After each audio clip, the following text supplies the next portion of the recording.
Hello students, मैं आपका अपने चैनल निबेड नाउ में स्वागत करता हूं। ये चैनल 10th, 11th और 12th क्लास के मैथमेटिक्स के स्टूडेंट्स के लिए स्पेशली मैंने अरेंज किया है और ये क्लासेस और ये सिलेबस जो मैं कवर कर रहा हूं ये स्पेशली सीबीएसई, पंजाब बोर्ड और हरियाणा बोर्ड के सिलेबस को ध्यान में रखकर बनाया गया है। तो अगर आपको मेरा काम पसंद आए तो आप लाइक और शेयर कर सकते हैं, और अगर आपने कोई क्लास मिस कर दी हो तो आप इसको मेरे चैनल को सब्सक्राइब करके वो सारी क्लासेस अटेंड कर सकते हैं।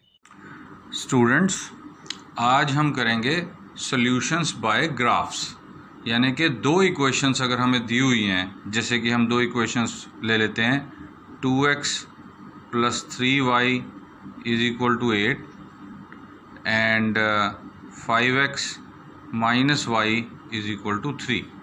ये हम पहला एग्जांपल आज का ले लेते हैं। तो इसको ग्राफ से कैसे हल करना है, यही बात अगर मैं पंजाबी में कहना चाहूँ तो मैं कहूँगा कि आलेख राही हल पता करना। दो रेखी समीकरणा दा हल आलेख राही करना। तो आलेख को यूज़ कैसे करते हैं, आरेख को इस्तेमाल कैसे करते हैं, उसके लिए हम देखते हैं। हम हल स्टार्ट करेंगे। पहले हमने क्या किया, दोनों समीकरणों को लिख लिया। एक को 1 नंबर दे दिया और दूसरी को नंबर 2 दे दिया। उसके बाद हमने क्या करना है, फ्रॉम 1 इक्वेशन 1 समीकरण, पहली समीकरण में क्या करना है, हमने लिखना है पुट x = 0। पुट x = 0 का क्या मतलब है, पुट x = 0 का मतलब है कि हम x की वैल्यू 0 पुट करेंगे इसमें। अगर मैं पंजाबी में कहूँ तो x = 0 ਆਪਾਂ पहली समीकरण विच पुट करांगे। x नू 0 मान लांगे पहली समीकरण विच। तो इससे होगा क्या, देखो, देयरफॉर 2 0, देखो x की जगह 0 लिखा, + 3y = 8। तो 2 × 0 तो 0 हो गया, तो हमारे पास आ गया 3y = 8। तो यहाँ से y की वैल्यू क्या मिल गई, 8/3। और 8/3 को अगर हम डिवाइड करें, देखो मैं तुम्हारे सामने डिवाइड करके दिखाता हूँ। हमने डिवाइड किया रफ में, तो 3 × 2 = 6, 2 आया, 0 लगाया पॉइंट लगा के, तो 3 × 6 = 18, और फिर ये 2 आ गया तो 0.6 एक और लग जाएगा, तो ये आएगा तकरीबन 2.7 राउंड ऑफ करके। क्योंकि 6 के आगे 5 से बड़ा नंबर है, तो इसी को एक बड़ा नंबर करके इसको हम छोड़ देते हैं। तो ये बन गया 2.7। अब एक बार हम y को 0 पुट करेंगे, पुट y = 0। अब y की वैल्यू 0 रखेंगे इसमें, तो देयरफॉर 2x + 3 × 0 = 8। तो यहाँ से हमको क्या मिल गया, 2x = 8। क्यों, क्योंकि 3 × 0 0 हो गया, तो 2x ही रह गया यहाँ पे सिर्फ। अब 2 से डिवाइड कर देना है 8 को, तो इसका मतलब क्या हो गया कि x = 8/2। तो ये कैंसिल होके कितना, 4 बन जाएगा। ठीक है भाई, समझ में आ गया सबको? आई थिंक आसान ही है, ज़्यादा मुश्किल नहीं हुई होगी समझने में। तो हमने अब एक बॉक्स बनाना है, तो therefore we get पॉइंट्स।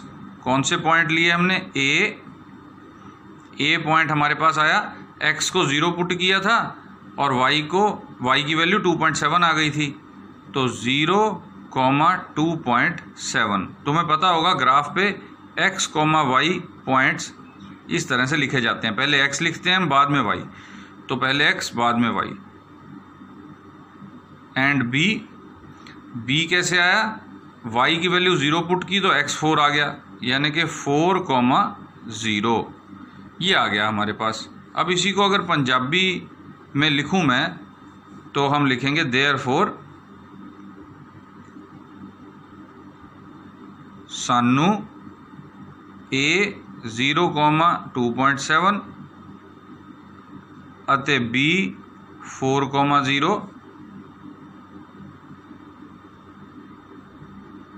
मिलता है। ये दो बिंदु हमें मिल गए। हिंदी में भी इसी तरह लिखा जाएगा।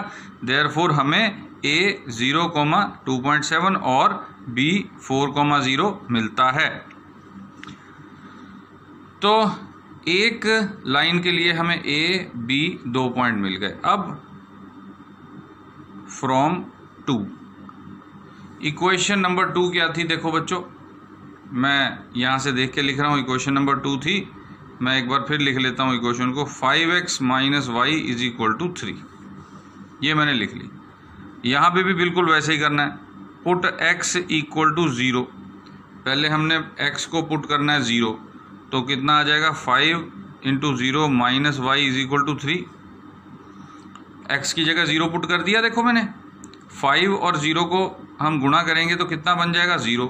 तो यहाँ पे क्या रह जाएगा? -y = 3, तो y = -3, y बराबर -3, क्योंकि ये माइनस उधर चला जाएगा, तो y की वैल्यू -3 आ गई। अब मैं क्या कर रहा हूँ?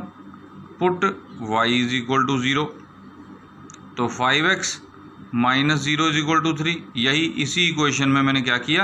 अब y को 0 रख दिया, y की जगह 0 रख दिया मैंने। तो हमारे पास आ गया 5x = 3, यानी कि x कितना आ गया? 3/5।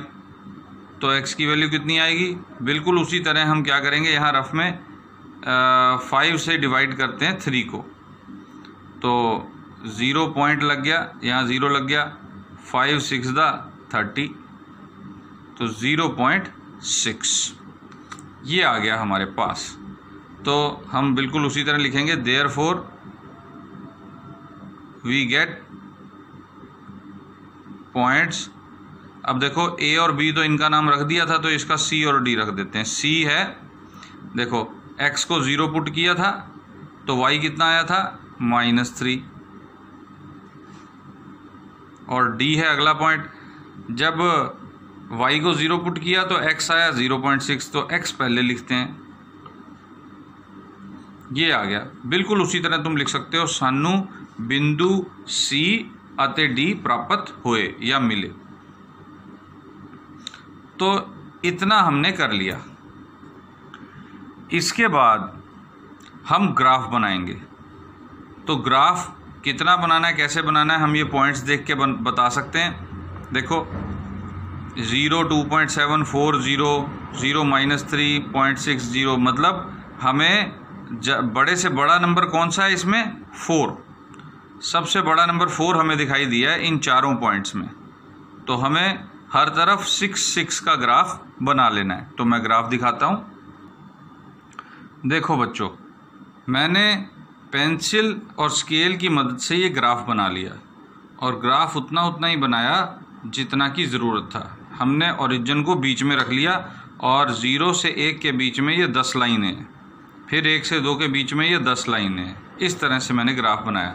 तो अब हम देखते हैं कि वो करना क्या है इस ग्राफ का। देखो हम इस ग्राफ को कैसे बनाएंगे। पहले तो तुम ये देखो, मैं तुम्हें थोड़ा सा ग्राफ के बारे में बताऊं कि ग्राफ में पॉइंट कैसे प्लॉट करते हैं। मान लो मैं यहाँ रफ में लिख रहा हूँ, मान लो मैंने 3,2 पॉइंट प्लॉट करना है। 3,2 पॉइंट मैंने प्लॉट करना है। तो मैं कैसे करूँगा? देखो x की वैल्यू 3 है, y की वैल्यू 2 है।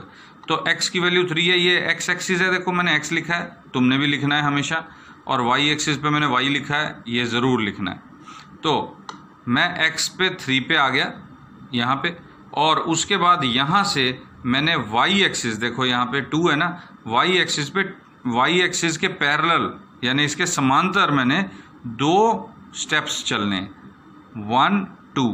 तो ये पॉइंट हो गया हमारा 3,2, x एक्सिस के 3 के सामने और y एक्सिस के 2 के सामने। ये एक पॉइंट है, 3,2 एक पॉइंट है। ये बात याद रखनी बहुत ज़रूरी है। एक पॉइंट और हम बनाते हैं इसी तरह से। मान लो बनाना है -2, -3, -2, -3। तो x एक्सिस की वैल्यू -2 है, मैं x एक्सिस -2 आ गया, और फिर -3 हमें दिखाई दे रहा है, तो मैं y एक्सिस के पैरेलल -3 पॉइंट्स पे चलूँगा, यानी कि 1 2 3, यानी कि -1 -2 -3, -2 के सामने -3, तो ये पॉइंट आ गया। ये दो नंबर मिलके एक पॉइंट बनाते हैं, ये याद रखना बेटे, क्योंकि ये एक पॉइंट एक्स एक्सिस के भी सामने होता है और वाई एक्सिस के भी सामने होता है। तो एक्स एक्सिस में ये -2 के सामने होगा पॉइंट, और वाई एक्सिस में के सामने -3 के सामने होगा ये पॉइंट। तो इस तरह से हमने ये ग्राफ पे पॉइंट प्लॉट करना है। तो पॉइंट प्लॉट करना आना चाहिए, बहुत ज़रूरी है। तो अब हम देखते हैं कि हमारा क्वेश्चन हमें क्या कह रहा है। अब मैं क्वेश्चन रखता हूँ सामने, देखो ए पॉइंट था ये, बी पॉइंट था ये, तो मैं यही पॉइंट लिखता हूँ यहाँ पे, ऊपर लिख लेते हैं पहले। ए पॉइंट था 0,2.7 और बी पॉइंट था 4,0। एक तो ए बी लाइन थी, एक सी डी लाइन थी। तो एक था सी पॉइंट था हमारे पास 0,-3 और डी पॉइंट था 0,6,0. ये हमारे पास पॉइंट आ गए। तो अब देखो 0,2.7 कैसे प्लॉट करेंगे। एक्स एक्सिस पे 0 है, एक्स एक्सिस पे 0 पे आ गए, और उसके बाद 2.7, तो 2.7 वाई की वैल्यू है, तो वाई एक्सिस की तरफ 2.7 चलो, तो 2 यहाँ आ गया, 2.5, और 2.5 से 2 स्टेप्स आगे यहाँ 2.7 आ गया हमारा, ये पॉइंट आ गया। देखो ये मैंने यहाँ पे ड्रॉ कर दिया, प्लॉट कर दिया। उसके बाद है 4,0, यानी एक्स एक्सिस पर 4 पे पहुँच गए, और फिर वाई एक्सिस की वैल्यू 0 है, तो कहीं जाना ही नहीं है, हमने यहीं रहना है। ये वाई एक्सिस के 0 के सामने है और एक्स एक्सिस के 4 के सामने है। तो इन दोनों पॉइंट को लेके एक लाइन हम खींच देंगे।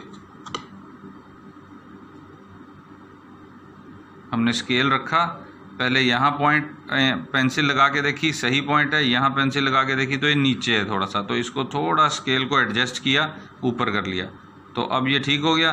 तो अब हमने ऐसी एक लाइन ड्रॉ कर ली, और सिर्फ यहीं नहीं रुक जाना, हमने इस लाइन पर अब इसका नाम भी लिखना है। नाम क्या था देखो, फिर हम देखते हैं यहीं पे।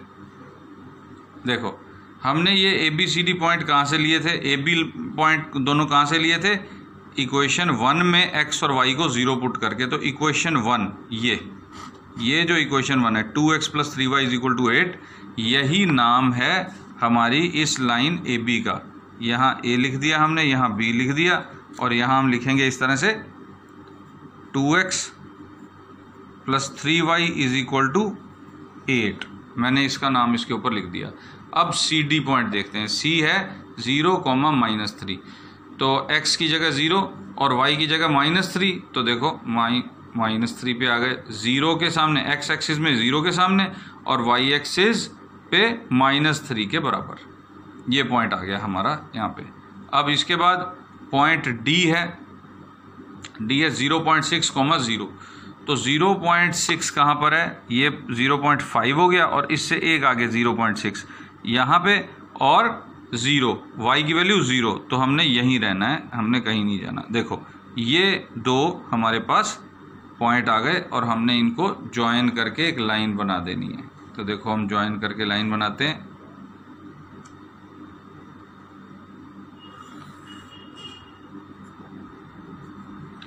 तो ये पॉइंट है C और ये है D, ये। तो अब इसके ऊपर भी हम नाम लिखेंगे, तो इसके ऊपर नाम लिखते हैं हम, यहाँ पे लिख देते हैं। देखो ये लाइन थी 5x - y = 3,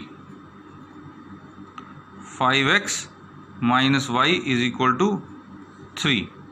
ये हमारी लाइन थी। अब यहाँ पे हम पॉइंट देख रहे हैं, ये पॉइंट कहाँ पे बन रहा है, देखो y एक्सिस के 2 के सामने और x एक्सिस के 1 के सामने। तो ये जो इन दोनों का काट बिंदु है, जहाँ पे ये एक दूसरे को काटती हैं, ये पॉइंट हो गया 1,2। देखो x एक्सिस के 1 के सामने, y एक्सिस के 2 के सामने, तो ये पॉइंट बन गया 1,2। तो सॉल्यूशन जो है वो ये है, इन दोनों का हल जो है, हल वो 1,2 है। तो यहाँ पे हम लिख देंगे हल x बराबर 1 y बराबर 2। ये हल हो गया। हल की जगह इंग्लिश मीडियम वाले स्टूडेंट्स इसको सॉल्यूशन भी लिख सकते हैं और हिंदी मीडियम वाले स्टूडेंट इसको हल भी लिख सकते हैं। तो हमारा हल ये आ गया x1 y2 1,2। अब इसके अलावा और क्या कहा जाता है क्वेश्चंस में? इसके अलावा क्वेश्चन इस तरह से भी आता है कि जो x एक्सिस x धुरा और इन दो लाइनों से मिलके ये जो त्रिकोण बन गया, त्रिभुज बन गया, इसको शेड करना है। तो हम देखो शेड कर रहे हैं, इसको शेड करना है। और हमें कहा जाता है कि इसके जो शिखर हैं यानी कोने, वर्टिसेस, वो भी हमने ड्रॉ करनी है। तो देखो ये तो हमने किया हुआ है, हम A B C D कर चुके हैं, तो ये पॉइंट हो जाएगा E। और ये जो D पॉइंट था वो तो हम पहले ही प्लॉट कर चुके हैं। ये कितना है, देखो ये था 0.6,0 और ये B पॉइंट कितना था 4,0। तो ये ट्रायंगल हमने शेड कर दिया। तो ये क्वेश्चन इस तरह से भी आता है कि हमें दो रेखाएं इस तरह दी होती हैं, दो समीकरणें दे रखी होती हैं, इन दो समीकरणों से हमने ग्राफ बनाना होता है और ग्राफ के ऊपर ट्रायंगल को शेड करना होता है और उसके वर्टिसेस यानी कि शिखर निकालने होते हैं। तो किस तरह करते हैं, देखो एक बार फिर देख लो। हमको ये इक्वेशन जो दी हुई है दोनों समीकरणों में, पहले हमने पहली समीकरण ली और उसमें x को 0 पुट किया, y की वैल्यू ले ली, y को 0 पुट किया, x की वैल्यू ले ली। फिर हमने दो पॉइंट हमारे पास जो आ गए थे वो इस तरह लिखे कि पहला बिंदु है A, x0 y 2.7 और B में y4 और y0 और x4। इसी तरह हमने क्या किया, समीकरण 2 उठाई, उसमें पहले x को 0 रख दिया, y की वैल्यू आ गई, फिर y को 0 रख दिया, x की वैल्यू आ गई, और इस तरह हमारे पास ये दो बिंदु आ गए। तो पहली समीकरण से जो दो बिंदु प्राप्त हुए उसको हमने ए बी कह दिया, दूसरी समीकरण से जो बिंदु प्राप्त हुए उनको सी डी कह दिया। फिर हमने क्या किया, फिर हमने एक ग्राफ पेपर उठाया, ग्राफ पेपर के ऊपर हमने वाई एक्सिस और एक्स एक्सिस इस तरह बनाई कि यहाँ पे जो हमको पॉइंट्स ये नंबर दिख रहे हैं ये सारे नंबर इसमें कवर हो जाएं, एक्स एक्सिस पे भी और वाई एक्सिस पे भी। कैसे, हमें ये देखो एक नंबर ये है, एक ये 8 नंबर लिखे हैं मैंने। 8 में से सबसे बड़ा कौन सा है, 4। तो मैंने ध्यान ये रखा है कि एक्स एक्सिस भी 4 से और -4 से बड़ी हो और वाई एक्सिस भी 4 और -4 से बड़ी हो, ताकि हमारी लाइन पूरी की पूरी बन जाए। फिर मैंने क्या किया, ये ए और बी ये दो पॉइंट मैंने प्लॉट किए यहाँ पे और उनको ज्वाइन करके लाइन बनाई, और ये समीकरण 1 जिसके आधार पे लाइन बनी है वो मैंने समीकरण 1 यहाँ पे लिख दी, ताकि मुझे पता रहे कि ये समीकरण 1 की लाइन है। उसके बाद मैंने क्या किया, मैंने सी और डी पॉइंट जो थे यहाँ पे, ये सी और डी पॉइंट ये मैंने यहाँ पे प्लॉट किए ग्राफ के ऊपर और इनको ज्वाइन करके एक रेखा बना दी। और इस रेखा को मैंने किस समीकरण से प्राप्त किया था, 5x - y = 3 से। तो इसके ऊपर मैंने इसका नाम लिख दिया। और उसके बाद मैंने ग्राफ में देखा कि जहाँ ये दोनों एक दूसरे को काट रही हैं लाइनें, वो पॉइंट कौन सा है, वो मैंने देखा x एक्सिस के सामने 1, y एक्सिस के सामने 2 पे है, तो 1,2 पॉइंट हो गया। तो मैंने यहाँ लिख दिया हल x = 1 y = 2। और इस तरह से जो हमारा ये त्रिकोण बन गया, त्रिभुज बन गया, ट्रायंगल, इसको मैंने शेड कर दिया और इसके कोने भी निकाल दिए। देखो एक कोना तो यही बनेगा हमेशा और दो कोने भी हमारे पास पहले से ही मौजूद होंगे। तो इस तरह से इस क्वेश्चन को हमने हल करना है। ज़्यादा से ज़्यादा तुमको यही आ सकता है पेपर में, इससे ज़्यादा नहीं आएगा। तो मुझे लगता है तुम एक बार फिर देखोगे इस वीडियो को तो समझ जाओगे। अब हम ये क्वेश्चन देखते हैं जो एक्सरसाइज 3.2 के क्वेश्चन नंबर 5 जैसा है, वही क्वेश्चन नहीं है। एक्सरसाइज 3.2 के question number 2, question number 2, question number 3, question number 4 ये मैं तुम्हें पहले ही पिछले वीडियो में करा चुका हूँ, और अगर किसी ने नहीं की देखा, वो क्लास अटेंड नहीं की, तो मेरा चैनल सब्सक्राइब करके पिछली वीडियो देख सकते हो। और अब हम लेते हैं तुम्हारी बुक, तुम्हारी NCERT की बुक का एक्सरसाइज 3.2 का क्वेश्चन नंबर 5 जैसा क्वेश्चन, बिल्कुल वैसा ही क्वेश्चन है ये। तुमने बुक का क्वेश्चन खुद करना है। तो मैं पहले पंजाबी में पढ़ के सुनाता हूँ। एक आयताकार बाग दा अद्धा घेरा 30 मीटर है, उसकी लंबाई चौड़ाई तो 5 मीटर वध है, बाग दियाँ विमावां पता करो। क्वेश्चन तो समझ में आ ही गया होगा कि एक आयताकार यानी रेक्टेंगुलर हमारे पास एक बाग है। रेक्टेंगुलर कैसा, मतलब इस तरह का बाग है हमारे पास। बाग की और बगीचे की शेप, गार्डन की शेप इस तरह की है। अगर मैं इंग्लिश में पढ़ूं, हाफ द पेरीमीटर, यानी पेरीमीटर का हाफ। पेरीमीटर कितना होता है, इसका पूरा घेरा, लेकिन ये कह रहे हैं half the perimeter of rectangular garden. Rectangular garden देखो, रेक्टेंगुलर मैंने बना दिया। Whose length is 5 metre more than its width. Width से जो लेंथ है वो 5 मीटर ज़्यादा है। इज 30 मीटर, मतलब पेरीमीटर के बारे में कहा गया है 30 metre. Find the dimensions of garden, यानी कि इसकी लंबाई चौड़ाई पता करो। डायमेंशंस यानी कि विमावा, इसकी लंबाई चौड़ाई। और हिंदी में पढ़ूँ तो एक आयताकार बगीचे का अर्ध परिमाप 30 मीटर है, उसकी लंबाई चौड़ाई से 5 मीटर अधिक है, बगीचे की विमाएं ज्ञात कीजिए। तो हमने एक डायग्राम बना ली, अपना बगीचा बना लिया। यहाँ पर इसकी लंबाई को लिख लिया x और इसकी चौड़ाई को लिख लिया y, ये बना लिया हमने। तो इसका जो सॉल्यूशन हमने स्टार्ट करना है, आंसर स्टार्ट करना है, वो इस तरह करना है। Let length equal to x metre. अगर मैं इसको लिखूं हिंदी या पंजाबी में तो तुम जानते हो मैं क्या कहूँगा। मान लो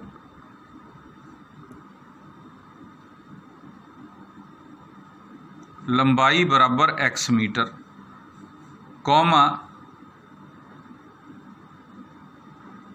ब्रेड्थ बराबर y मीटर,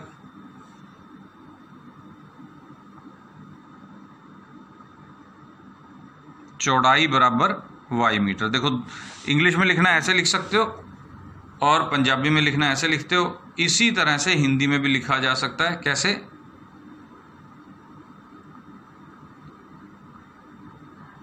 मान लीजिए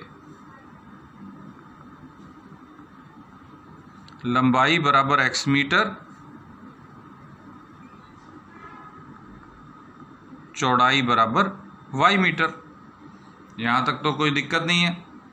अब हमें क्या कह रखा है, हमें कह रखा है कि इसकी जो लंबाई है वो 5 मीटर ज़्यादा है।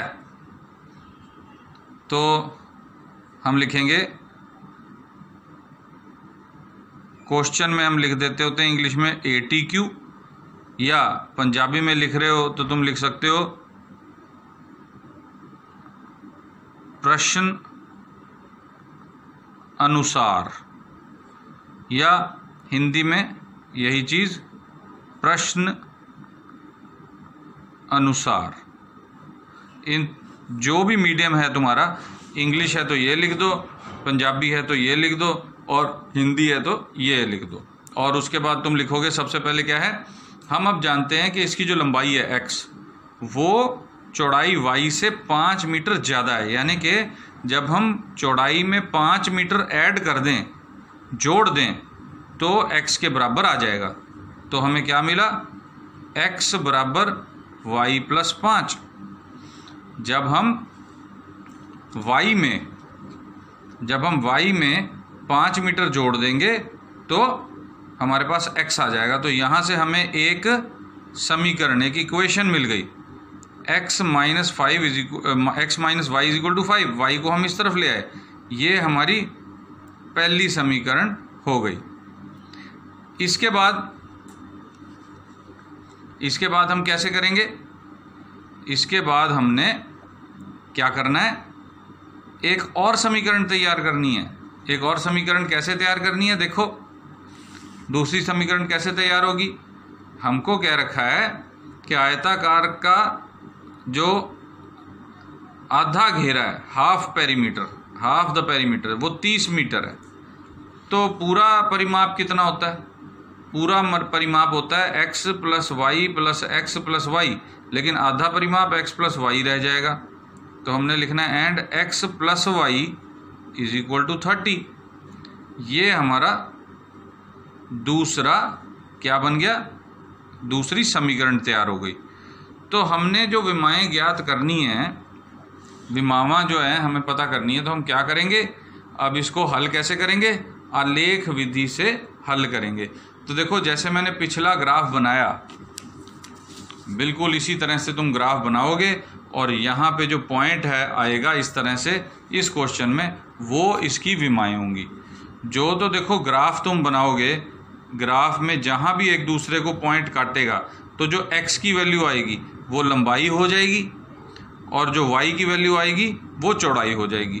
तो देखो बच्चों, मैंने ग्राफ बनाना तुम्हें सिखा दिया है, इसकी समीकरण कैसे तैयार करनी थी वो मैंने तैयार कर दी।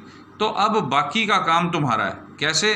तुमने बिल्कुल वैसे ही लिखना है, from 1 put x equal to 0, y value निकालो, फिर y इक्वल टू 0, x की वैल्यू निकालो।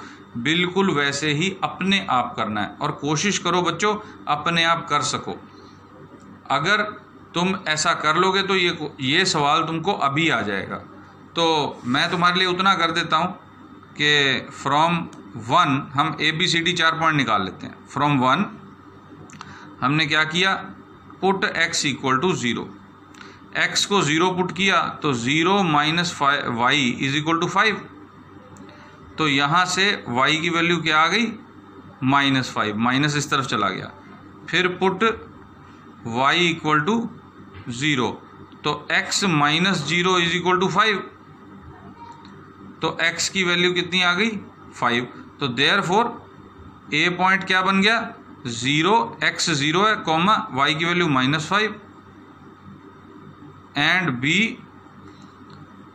x की वैल्यू 5 है और y की वैल्यू 0। तो ये कर लिया हमने। इसी तरह हम क्या करेंगे? जैसे फ्रॉम 1 किया है, फ्रॉम 2 भी करेंगे। x को 0 पुट करेंगे, पुट x इक्वल टू 0। तो 2 इक्वेशन ये है हमारी, 0 plus Y is equal to 30। तो y की वैल्यू 30 आ गई। पुट y इक्वल टू 0, तो x plus 0 is equal to 30। यहाँ पर y को 0 रख दिया मैंने, देखो x plus 0 is equal to 30, तो x की वैल्यू 30 आ गई। तो तुम्हारे पास पॉइंट कौन से बन गए? देयरफॉर C 0,30 और D 30,0, x 30 है और y 0। तो अब तुम देख रहे हो सबसे बड़ा नंबर कौन सा है? 30। तो अब तुम सोचोगे कि भाई यहाँ पे 30 कैसे बनाया जाए। तो ग्राफ में देखो, यहाँ अगर 0 मैंने बनाया है तो यहाँ 1 2 3 करते करते 30 तक हम नहीं पहुँच सकते। तो हम कैसे पहुँचेंगे 30 तक? अगर तुम 5 के बना लोगे, यानी कि यहाँ पे, चलो मैं ग्राफ अगर इसी के ऊपर लिख के बताता हूँ तुमको। जो पहला पॉइंट है वो 5 हो जाएगा, दूसरा पॉइंट जो है वो 10 हो जाएगा, तीसरा पॉइंट 15 हो जाएगा, चौथा पॉइंट 20 हो जाएगा, और उसके बाद पांचवा पॉइंट 25 और छठवां पॉइंट 30 और उससे आगे 35। जैसे मैंने यहाँ पे ग्राफ में 5 का टेबल चलाया है, ऐसे ही तुम यहाँ पे 5 का प्लस की तरफ टेबल, 5 का माइनस की तरफ टेबल और यहाँ भी 5 का माइनस की तरफ टेबल बनाकर और बिल्कुल वैसा ही ग्राफ बनाकर कोशिश कर सकते हो सॉल्व करने की। तो यहाँ से x और y की वैल्यू जो आ जाएगी वो तुम्हारा हल हो जाएगा। तो ये क्वेश्चन बच्चों एक्सरसाइज 3.2 का क्वेश्चन नंबर 5 के जैसा क्वेश्चन था। पहले तो तुमने इसी का ये ग्राफ बनाना है, ए बी और सी डी लाइनें लगाकर और हल पता करना है, और फिर तुमको एक्सरसाइज का जो 5वां क्वेश्चन एक्चुअल में है वो भी करना है। तो एक्सरसाइज 3.1 हम पहले ही कर चुके थे, 3.2 का पहला क्वेश्चन मैं डिस्कस कर चुका था, और एक्सरसाइज 3.2 का 2, 3, 4 हमने कर लिया, 5th क्वेश्चन भी कर लिया। तो इसके बाद हम आगे चलते हैं क्वेश्चन नंबर 6 की तरफ। अब बच्चों तुम्हारी एक्सरसाइज 3.2 का जो क्वेश्चन नंबर 6 है उसके जैसा मैं क्वेश्चन तुम्हें करवा रहा हूँ। वो क्वेश्चन क्या है, गिवन 4x + 7y - 10 = 0, एक समीकरण दी हुई है। राइट अनदर लीनियर इक्वेशन, एक और समीकरण लिखो इसी तरह की, such that pair so formed, ताकि जो दूसरी समीकरण बनाओ वो इसके साथ मिलके क्या करे, इंटरसेक्टिंग लाइंस बन जाएं। सेकंड पार्ट है कि पैरेलल लाइंस बन जाएं, और तीसरा पार्ट है कि कोइंसिडेंट लाइंस बन जाएं। तो इसी को पंजाबी में अगर कहूँ कि समीकरण इस ਲਈ एक होर समीकरण लिखो ताकि समीकरणों का जोड़ा काटवी रेखावां दा होवे, समांतर रेखावां दा होवे, संपाती रेखावां दा होवे। तो हम एक एक करके करेंगे। इसी तरह हिंदी में मैं लिखूं तो समीकरण इसके लिए एक और समीकरण लिखो ताकि समीकरणों का जोड़ा काटती रेखाओं का है, समानांतर रेखाओं का हो या संपाती रेखाओं का हो। तो तुमने करना क्या है, देखो क्वेश्चन में सबसे पहले जब हल करना है तो हम सबसे पहले क्या करेंगे, हम लिखेंगे गिवन, या पंजाबी में क्या लिखेंगे, दिता है, या हिंदी में क्या लिखेंगे, दिया गया है। क्या दिया गया है, क्या गिवन है, गिवन है वो समीकरण, इक्वेशन 4x + 7y - 10 = 0। ये एक समीकरण हमें दी हुई है। अब हमने सबसे पहले ये पता करना है जो फर्स्ट पार्ट है इसका। फर्स्ट पार्ट किसके लिए है, फर्स्ट पार्ट है इंटरसेक्टिंग लाइंस का, यानी काटवी रेखाओं के लिए, जो एक दूसरे को काटता हो। तो तुमने करना क्या है, ये कैसे पता करना है, बड़ा ही आसान तरीका है। हम सबसे पहले कहेंगे कि इंटरसेक्टिंग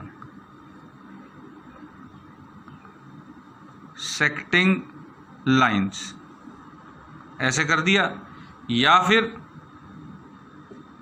यहाँ पे जैसे पंजाबी में काटवी रेखावां, काटवी रेखावां या काटती रेखाएं हिंदी में लिख सकते हो। तो एक तो यही लिखो 4x + 7y - 10 = 0, एंड, या पंजाबी में हम लिख देते हैं अते, या हम हिंदी में लिख देते हैं और। करना क्या है, आंसर बस आने वाला है, तुम इन दोनों को आपस में चेंज कर दो बस। 7x + 4y - 10 = 0, बस आंसर आ गया। हमने इंटरसेक्टिंग लाइंस के लिए क्या किया, इन दोनों नंबरों को आपस में ही चेंज कर दिया, बस बात खत्म। ये दोनों रेखाएं जो होंगी वो एक दूसरे को काट रही होंगी जब हम ग्राफ बनाएंगे। क्यों, क्योंकि इन दोनों के जो x और y के जो कोफिशिएंट हैं वो बदले हुए, जो नंबर हैं वो बदल गए। इसको ऐसे ही रहने दो। ये पहला पार्ट हो गया। दूसरा पार्ट किसके लिए है, समांतर रेखावां, पैरेलल लाइंस। तो हमने लिखा पैरेलल लाइंस, या पंजाबी में लिखेंगे तो इसकी जगह लिखेंगे समांतर रेखावां, या हिंदी में लिखेंगे तो क्या लिखेंगे, समानांतर रेखाएं। देखो बच्चों, मैं तुमको ये तीनों लैंग्वेजेस में करके दिखा रहा हूँ, लेकिन तुम्हारा जो मीडियम है तुमने सिर्फ उस लैंग्वेज का यहाँ पे लिखना है। अगर इंग्लिश मीडियम है तो यहाँ पैरेलल लाइंस लिखोगे, अगर पंजाबी मीडियम है तो यहाँ पर समांतर रेखाएं ही लिखोगे, और हिंदी मीडियम वाले सिर्फ हिंदी में लिखोगे। तो सबसे पहले हम क्या करेंगे, इक्वेशन नंबर 1 लिखेंगे, x + 7y - 10 = 0।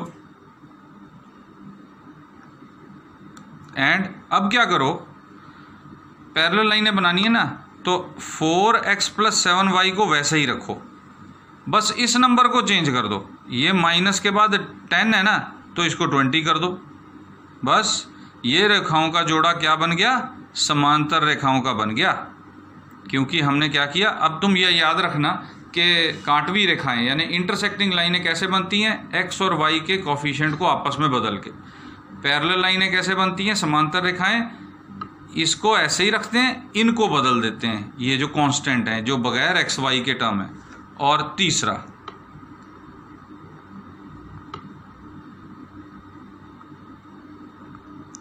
कोइंसिडेंट लाइंस, यानी कि संपाती रेखावां। तो संपाती रेखावां या संपाती रेखाएं कैसे बनती हैं, देखो पहली इक्वेशन तो तुमने लिख दी, दूसरी कैसे लिखोगे, दूसरी लिखने के लिए इस पूरे को, हर एक नंबर को 2 से मल्टीप्लाई कर दो। 8x + 14y - 20 = 0। पूरी इक्वेशन को किसी भी एक नंबर से मल्टीप्लाई कर दो, चाहे हमने 2 से किया है, तुम 3 से भी कर सकते हो, 4 से भी कर सकते हो, जो तुम्हें अच्छा लगे। तो तीनों का मेथड समझ लिया। इंटरसेक्टिंग लाइनें कैसे बनाते हैं हम, एक लाइन जो दी हुई है पहले वो लिखो, और उसमें बस दोबारा जब लिखने लगो तो x और y के जो कोफिशिएंट है वो इंटरचेंज कर दो, इसको ऐसे ही रहने दो। पैरेलल लाइनें कैसे बनाते हैं, x y को वैसे ही रहने दो, कांस्टेंट को चेंज कर दो, जो बगैर x y के है उसको चेंज कर दो। और कोइंसिडेंट लाइनें यानी संपाती रेखाएं कैसे बनाते हैं, इस पूरी इक्वेशन को किसी भी एक नंबर से, इन तीनों नंबरों को मल्टीप्लाई कर दो। जैसे मैंने 2 से किया, तुम 3, 4, 5 किसी से भी कर सकते हो। तो ये हल हो गया तुम्हारा। अब ये था तुम्हारा क्वेश्चन नंबर 6 3.2 का। तुमने बाकी क्वेश्चन भी इसी तरह करने हैं। मैं कुछ एक एग्जांपल और ले लेता हूँ। तो अगर हम कोई भी और इक्वेशन लिखें, मान लो 4x - y - 5 = 0, तो इसी के पैरेलल लाइन अगर हमने लिखनी हो तो कैसे मैंने सिखाया है, पैरेलल लाइन में क्या करो, ये समानांतर रेखाओं के लिए इसको चेंज नहीं करना, इसको चेंज कर दो। अच्छा, अगर मैंने इंटरसेक्टिंग लाइनें बनानी है, इंटरसेक्टिंग मतलब काटती हुई रेखाएं बनानी है, तो ये लाइन तो है हमारे पास, इनको आपस में चेंज कर दो। -1 जो x के सामने लगा दो, प्लस का 4 y के सामने लगा दो, और -5 वहीं रहने दो, हो गया। और अगर हमने संपाती रेखाएं बनानी है, कोइंसिडेंट लाइंस बनानी है, तो क्या करो, ये जो इक्वेशन है 4 - 1 - 5, इनको किसी भी नंबर से, जैसे 3 से मल्टीप्लाई कर देते हैं।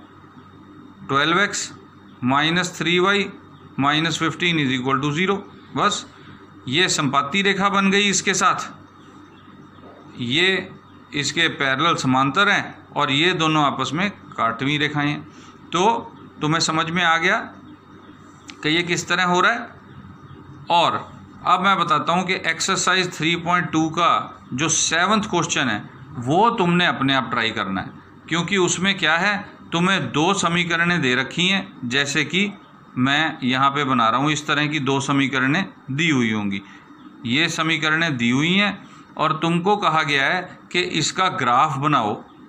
इसका ग्राफ कैसे बनाओगे, बिल्कुल x एक्सिस y एक्सिस जैसे आज मैंने सिखाया वैसे करके, और फिर तुमने उसी में से उसका जो जहाँ काट बिंदु होगा उसको हमने हल कह देना है या सोल्यूशन कह देना है, वो सोल्यूशन हासिल करो, और ट्रायंगल जो बन रहा है इस तरह से x एक्सिस के साथ उसको शेड भी कर देना है। तो जैसे मैंने पहला क्वेश्चन कराया था बिल्कुल आज का, वैसा ही पूरी तरह से क्वेश्चन नंबर 7 है। तो बच्चों, आज हमने एक्सरसाइज 3.2 कंप्लीट कर ली। तुमने क्वेश्चन नंबर 2, 3, 4 अगर देखना है कैसे करना है तो मेरे पिछले वीडियो को फॉलो करो, और उसके बाद वाले अब मैंने क्वेश्चन कराए हैं, तो ये क्वेश्चन खुद हल करने हैं बच्चों, और ज़रूर करने हैं। और अगर नहीं समझ में आता तो दोबारा देख लो। और अगर तुम लीनियर इक्वेशंस यानी रैखिक समीकरण, रेखीय समीकरणों के बारे में फिर जानना चाहते हो तो मेरे चैनल को सब्सक्राइब अगर करोगे, जो कि बिल्कुल फ्री है, फ्री ऑफ कॉस्ट है, सब्सक्राइब करोगे तो मेरे सारे वीडियोस जो 10th क्लास के लिए मैंने बनाए हैं वो देख सकोगे। तो तुमने ये करना है और इसके बाद हम अगली एक्सरसाइज पे चलेंगे। Okay bye.